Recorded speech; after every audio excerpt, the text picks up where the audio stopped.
नमस्कार साथियों, पुनः एक बार आप सभी का फाइनल एग्जाम में स्वागत है। आज हम राजनीति के एक टॉपिक लोकसभा संरचना की गठन के बारे में बात करेंगे। किस प्रकार से लोकसभा की जो है गठन होता है, उसकी किस प्रकार से संरचना है। सबसे पहले मैं बात करूंगा, इससे संबंधित एक अनुच्छेद है 79। कौन सा है? 79 अनुच्छेद किससे संबंधित है? भारत के संसद से संबंधित है। किससे है? ये उल्लेख करता है, संसद का उल्लेख करता है। किसका करता है? संसद का उल्लेख करता है।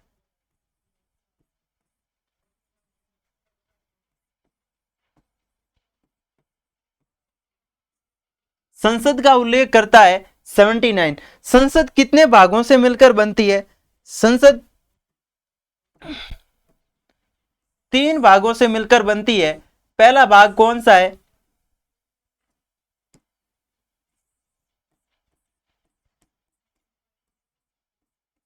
राष्ट्रपति। दूसरा कौन सा है? लोकसभा। तीसरा कौन सा है? राज्य सभा। लोकसभा, राज्यसभा और राष्ट्रपति 3 भारतीय संसद के क्या है? भाग हैं। इसकी बात कौन करता है? इसकी बात करता है अनुच्छेद 79। आज हम बात करेंगे लोकसभा के संरचना व के गठन के बारे में। सबसे पहला है कि लोकसभा को क्या कहते हैं? हम लोगों का सदन कहते हैं। क्या कहते हैं? लोगों का सदन कहते हैं। दूसरा पॉइंट इसका आता है प्रथम सदन। क्या है? प्रथम सदन। प्रथम सदन आता है। फिर सबसे बड़ी बात आती है इसकी, वो आती है भावनाओं का सदन। क्या है? भावनाओं का सदन। लोकसभा के अंदर लोगों की क्या होती है? भावनाओं से जुड़ी बड़ी बातें होती है, क्योंकि सीधे जनता द्वारा निर्वाचित जो सदस्य होते हैं वो क्या होते हैं? लोकसभा के सदस्य होते हैं। भावनाओं का सदन। राज्यसभा की बात करूंगा मैं, तो राज्यसभा क्या है? राज्य के हितों के मामलों को क्या करता है? देखता है।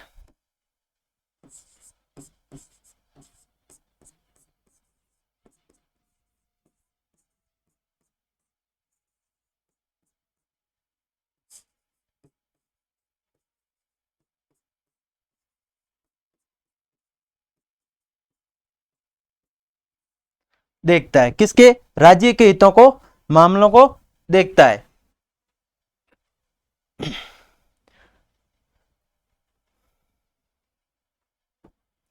अब बात करूंगा मैं कि लोकसभा के अंदर कुल कितने सदस्य, अधिकतम सदस्यों की संख्या कितनी हो सकती है?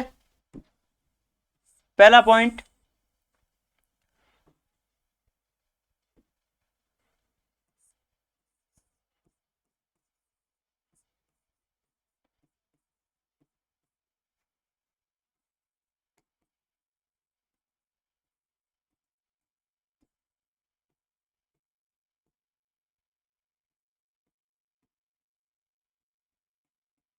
अधिकतम संख्या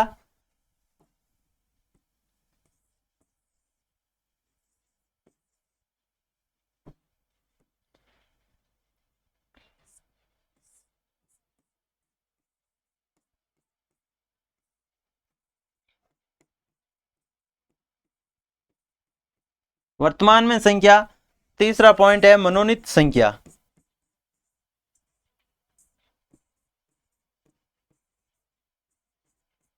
क्या है? मनोनीत संख्या है। अधिकतम संख्या कितनी है? 552 हो सकती है। लोकसभा की कितनी हो सकती है? 552। कितनी हो सकती है अधिकतम संख्या? अधिकतम संख्या है वो 552 हो सकती है। अब बात करूंगा वर्तमान स्थिति के अंदर कितनी है?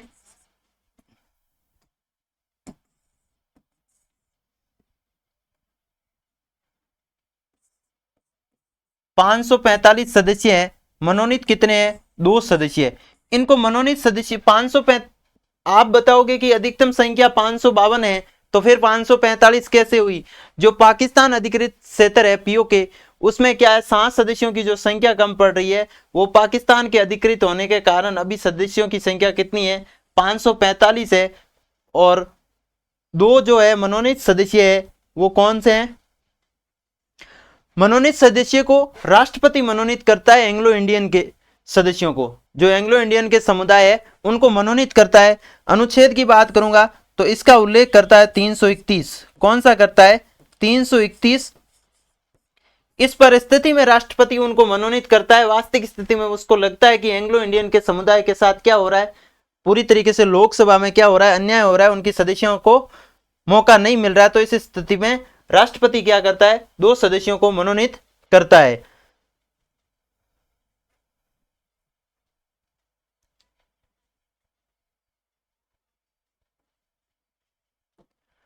अब बात करेंगे हम कि किस प्रकार से लोकसभा के जो चुनाव है वो किस प्रकार से होता है, कौन सी पद्धति से होता है। हमने एक पहले राष्ट्रपति के अंदर एक सुना था, एकल संक्रमणीय पद्धति। कौन सा?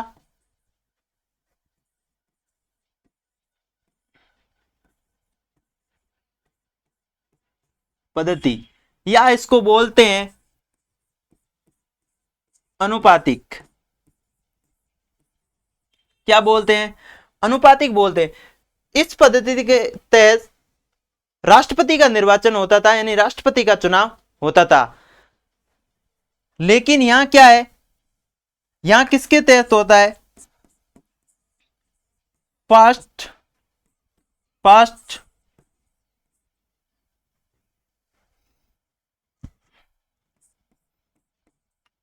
The post. इसका मतलब होता है, दोनों के बारे में मैं बताऊंगा। अनुपातिक होता है, उसका मतलब क्या होता है? ये एक प्रकार से क्या होती है, इसमें मतदान कैसे होता है? वरीयता क्रम में। किसमें होता है? वरीयता क्रम में। इसमें क्या होता है? मतदान होता है।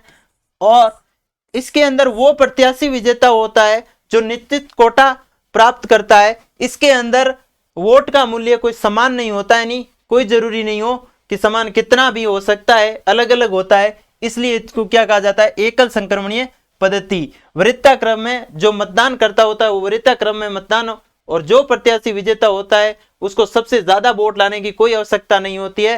वो निश्चित कोटा यदि प्राप्त कर लेता है तो विजेता हो जाता है। इसका हिंदी में अर्थ होता है अग्रता ही विजेता। अग्रता ही विजेता ये हाल ही में आया था, यानी 4 वर्ष पहले। हिंदी का शब्द कितने पहले बस आया? 4 वर्ष पहले मानव संसाधन ने इसको जारी किया था, इस शब्द को। क्योंकि मानव संसाधन मंत्रालय जितनी भी भारत के अंदर पुस्तकें बनती है उसका क्या करता है? ट्रांसलेट का काम करता है। इसलिए मानव संसाधन मंत्रालय ने इसको 4 वर्ष पहले अग्रता ही विजेता के नाम से हिंदी का इसका रूपांतरण किया था। इस पद्धति के अंदर क्या होता है? वोट का मूल्य क्या होता है? एक होता है। क्या होता है? वोट का मूल्य एक होता है। क्या होता है? वोट का मूल्य ओनली फॉर एक होता है। एकल संक्रमणीय के अंदर वोट का मूल्य कोई निश्चित नहीं होता है, कितना भी हो सकता है। उसके अंदर जो मतदान करता है वो क्या करता है? वरीयता क्रम में मतदान करता है, और उसमें विजेता लाने के लिए कोई निश्चित कोटा नहीं होता है। निश्चित कोटे के तहत उसमें क्या होता है? विजेता होता है, ज्यादा वोट लाने की आवश्यकता नहीं होती है। लेकिन एगरता ही विजेता, इसके अंदर क्या होता है? आपको सबसे ज्यादा अधिक लाने वाला प्रत्याशी क्या है? विजेता होता है। अब बात करूंगा मैं प्रथम जो लोकसभा है वो उसके चुनाव कब कब हुए।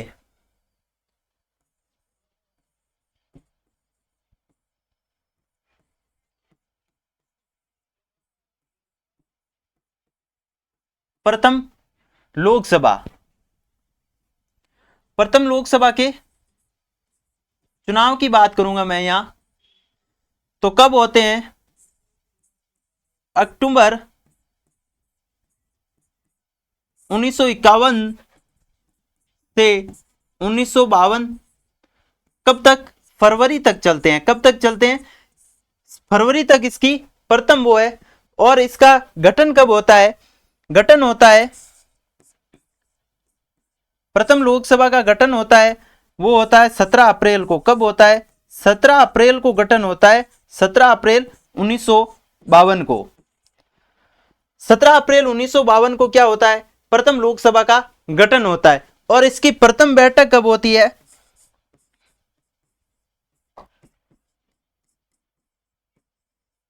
प्रथम बैठक होती है इसकी 13 मई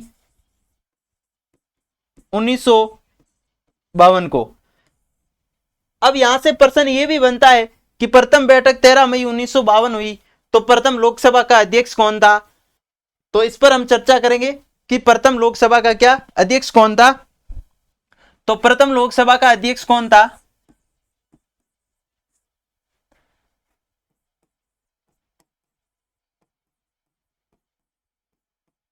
क्या करेंगे, प्रथम लोकसभा अध्यक्ष थे इसके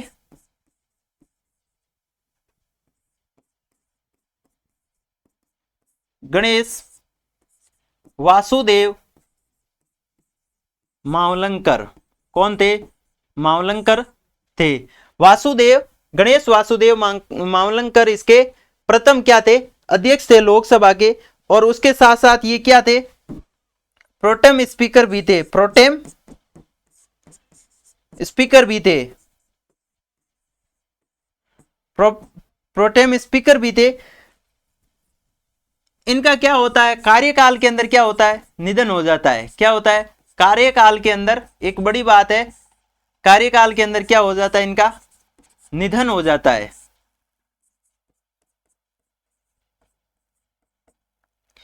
प्रोटेम स्पीकर के बारे में पूरी बात करूंगा तो ये क्या होता है,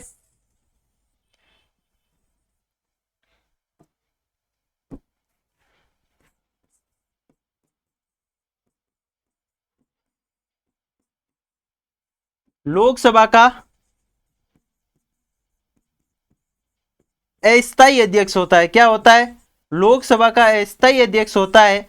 और ये लोकसभा के जो सदस्य हैं उनको क्या करता है, शपथ दिलाने का काम करता है। प्रोटेम स्पीकर को शपथ कौन दिलाता है, राष्ट्रपति दिलाता है। राष्ट्रपति क्या करता है, इनको नियुक्त करता है, राष्ट्रपति इसको शपथ दिलाता है।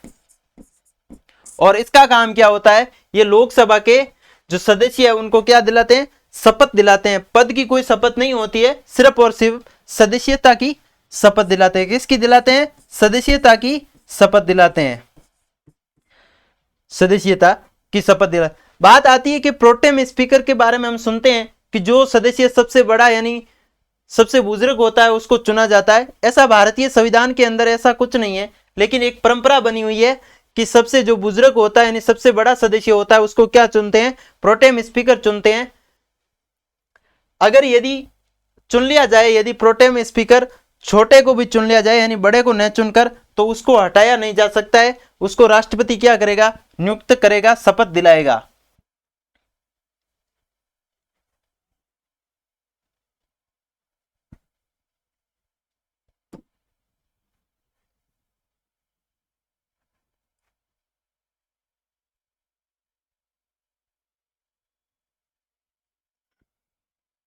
अब बात करेंगे हम कि ऐसा क्या है जो लोकसभा के अंदर है और राज्यसभा के अंदर नहीं है।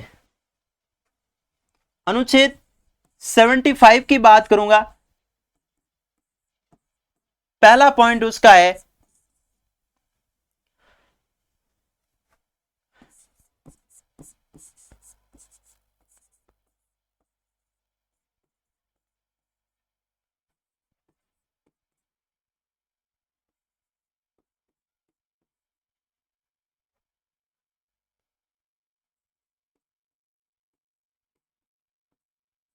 सामूहिक रूप से क्या होगी, मंत्री परिषद क्या होगी, कौन होगी, मंत्री परिषद होगी। वो सामूहिक रूप से किसके प्रति उत्तरदायित्व होगी, लोकसभा के।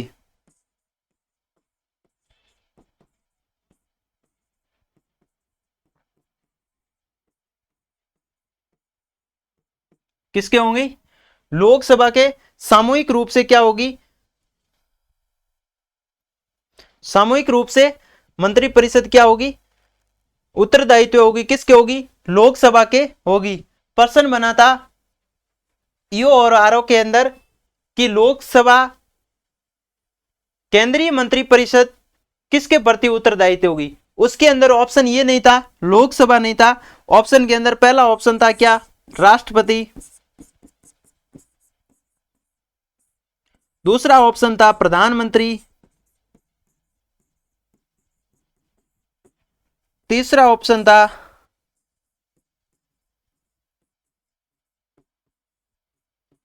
राज्यसभा, और चौथा ऑप्शन था उसके अंदर कौन सा ऑप्शन था, लोकसभा अध्यक्ष। अब बात करूंगा इन चारों में से, उसने पूछा कि केंद्रीय मंत्रिपरिषद सामूहिक रूप से किसके प्रति उत्तरदायित्व होगी। तो इसमें ऑप्शन लोकसभा नहीं दिया था, लोकसभा के अध्यक्ष का दिया था, तो ऑप्शन नंबर 4 राइट होगा, यानी लोकसभा के प्रति होगी, क्योंकि लोकसभा अध्यक्ष ही लोकसभा का क्या होता है, सदस्य भी होता है, इसलिए सारी केंद्रीय मंत्रिपरिषद लोकसभा के प्रति उत्तरदायित्व होगी। तो लोकसभा का अध्यक्ष क्या करता है, लोकसभा का संचालन करता है और सारे निर्णय पावर क्या होते हैं उसके प्रति होंगे। कोई भी प्रश्न करेगा यदि सदस्य लोकसभा में, तो किससे करेगा, लोकसभा के अध्यक्ष के माध्यम से सरकार से सवाल करेगा, तो लोकसभा के अध्यक्ष के माध्यम से करेगा। किसी भी मंत्री से सीधा भी लोकसभा सदस्य है वो सवाल नहीं कर सकता है, सीधा माध्यम कौन सा होगा, लोकसभा के अध्यक्ष का माध्यम होगा। इस प्रकार से प्रश्न बनते हैं। फिर आता है आपातकाल के बारे में मैं बात करूंगा।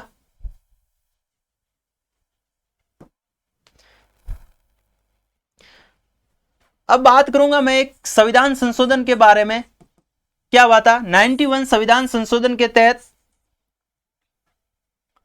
मंत्रिपरिषद का कितना गठन हो सकता है,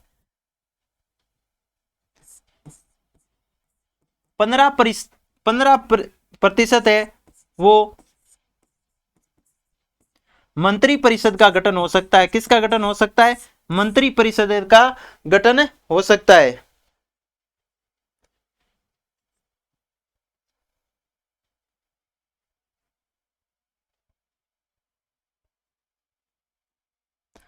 अब बात करूंगा क्या लोकसभा के अध्यक्ष के पास संयुक्त अधिवेशन की बुला सकता है या नहीं बुला सकता है, उसके बारे में हम चर्चा करेंगे। हम बात करेंगे आज अनुच्छेद 108 की। किसकी बात करेंगे, अनुच्छेद 108 की बात करेंगे।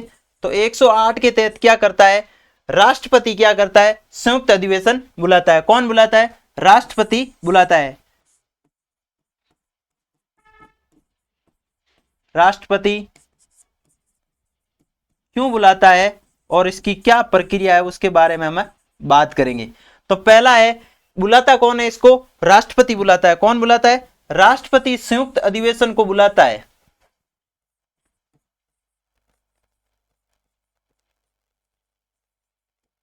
कौन बुलाता है, संयुक्त अधिवेशन को बुलाता है। दूसरा शब्द आता है इसमें, क्यों बुलाता है राष्ट्रपति, ऐसी क्या परिस्थिति पड़ती है कि राष्ट्रपति संयुक्त अधिवेशन बुलाता है।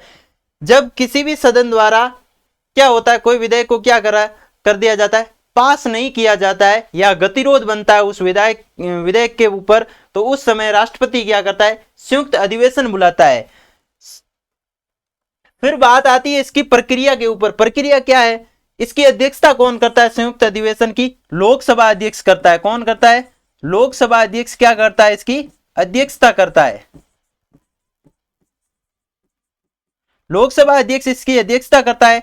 इस बात का आपको उल्लेख मिलेगा अनुच्छेद 118 के अंदर। किसके अंदर मिलेगा, अनुच्छेद 118 के अंदर लोकसभा की संयुक्त अधिवेशन की, किसकी, संयुक्त अधिवेशन की क्या करता है, संयुक्त अधिवेशन की अध्यक्षता करता है।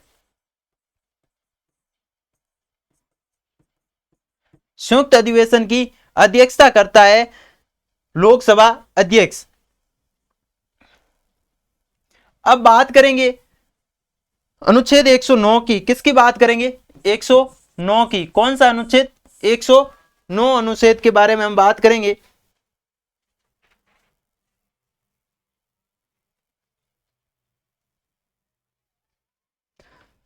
अब बात करेंगे कि ऐसा कौन सा विधेयक है जो राज्यसभा में पहले नहीं लोकसभा में रखा जाएगा, क्योंकि हम बात कर रहे हैं कि ऐसा राज्यसभा में नहीं जो लोकसभा में। तो एक धन विधेयक होता है, क्या होता है, धन विधेयक होता है, वो सबसे पहले कहां रखा जाता है, लोकसभा के अंदर। कहां रखा जाता है, लोकसभा के अंदर। धन विधेयक कहां रखा जाता है, लोकसभा में। ऐसा क्यों होता है, लोकसभा में सर्वप्रथम ऐसा क्यों होता है, ऐसा इसलिए होता है क्योंकि ये लोगों से संबंधित, लोगों से जुड़ा हुआ एक विधेयक होता है। इस पर कर और टैक्स की बातें होती है, और कर टैक्स किस में लगता है? लोगों पर लगता है। और लोकसभा क्या होती है? लोगों द्वारा चुनी हुई सदन होती है। क्या होती है? लोगों द्वारा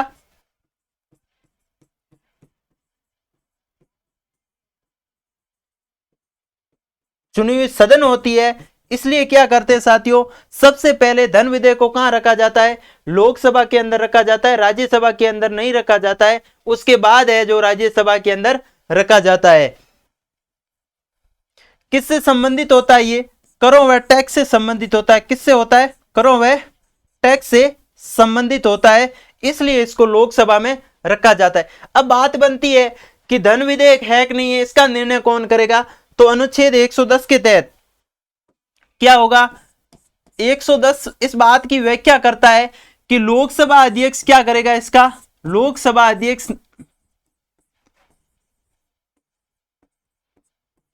लोकसभा अध्यक्ष क्या करेगा? निर्णय करेगा या फैसला करेगा। किसका करेगा? कि ये धन विधेयक है कि नहीं है, इसका निर्णय और फैसला कौन करेगा? लोकसभा अध्यक्ष करेगा। क्या करेगा? धन विधेयक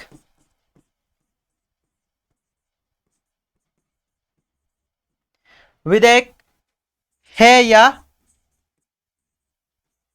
नहीं।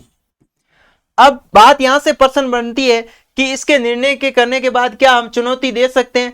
बिल्कुल निश्चित तौर से चुनौती दे सकते हैं। ऐसा कोई इश्यू नहीं है कि चुनौती नहीं दे सकते हैं। चुनौती कहां देंगे? भारत की सुप्रीम कोर्ट यानी उच्चतम न्यायालय के अंदर यदि इसके अंदर कोई कमियां लगती है तो चुनौती दे सकते हैं। लेकिन भारतीय संविधान के अंदर अनुच्छेद 110 इस बात की भी व्याख्या करता है, निर्णय किसका होगा? अंतिम निर्णय अंतिम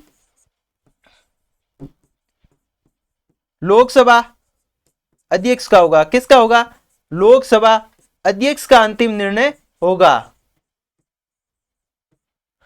लोकसभा अध्यक्ष का इस पर अंतिम निर्णय होगा कि वो धन विधेयक है या नहीं है। जब लोकसभा अध्यक्ष ये कह देगा कि ये धन विधेयक है तो वो धन विधेयक ही रहेगा।